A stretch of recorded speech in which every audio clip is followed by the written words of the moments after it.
Hello students, अब हम नया कॉन्सेप्ट देखेंगे।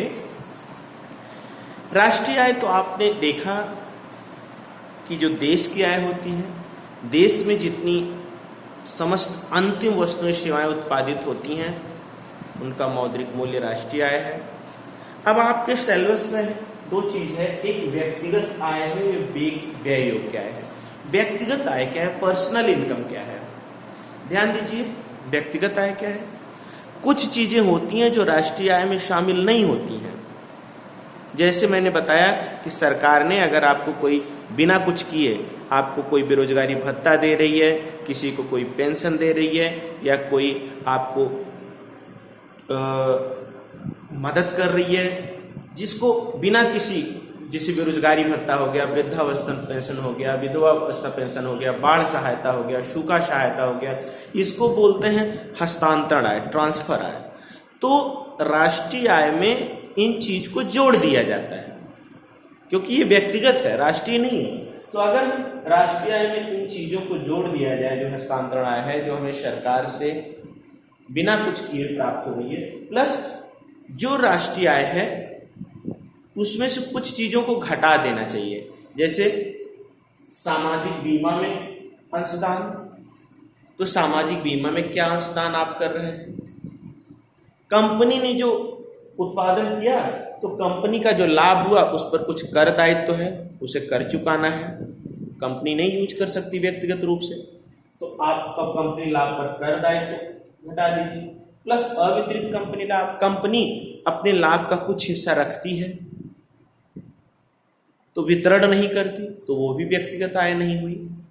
तो अगर हम राष्ट्रीय आय में हस्तांतरण आय जोड़ दें और सामाजिक बीमा में जो अंशदान है और कंपनी लाभ पर जो कर दायित्व है और जो अवितरित कंपनी लाभ है, इन तीनों चीजों को जोड़ दिया जाए, राष्ट्रीय आय में हस्तांतरण आय जोड़कर इन तीनों चीजों को घटा दिया जाए, तो जो आपको मिलेगा वह आपकी व्यक्तिगत आय होगी, वह आपकी पर्सनल इनकम होगी। ध्यान दीजिए, जो आपकी पर्सनल इनकम होती है इसको आप पूरा का पूरा खर्च नहीं कर सकते, क्योंकि इस पर्सनल इनकम पर भी आपको टैक्स देना पड़ेगा।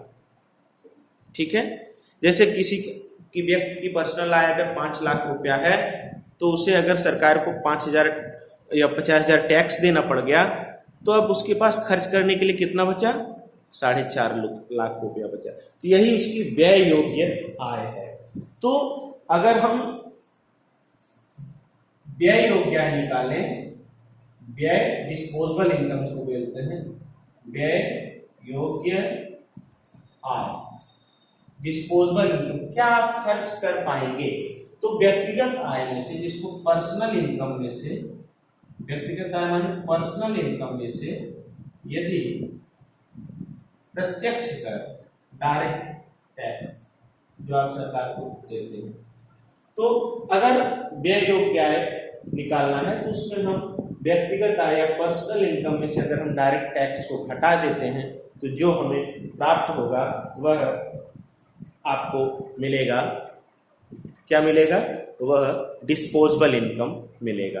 ठीक है, इसको इस रूप में भी दिखा सकते हैं कि वाई डी, जो डिस्पोजेबल इनकम होगा वह, वाई डी जो होगा वह पर्सनल इनकम, मतलब Y P minus tax, direct tax जो है, अब आप उसको घटा दिए तो आपको ये मिल गया व्यय योग्य आय। ठीक है, अब ये जो व्यय योग्य आय होगी इसमें आप कुछ उपभोग करेंगे, कुछ बचत करेंगे। तो अब जो वाईडी होगी, डिस्पोजेबल इनकम, इक्वल टू होगी कुछ उपभोग करेंगे, कुछ सेविंग करेंगे। तो ये हुआ आपका व्यक्तिगत आय और व्यय योग्य आय। ठीक है, थैंक यू।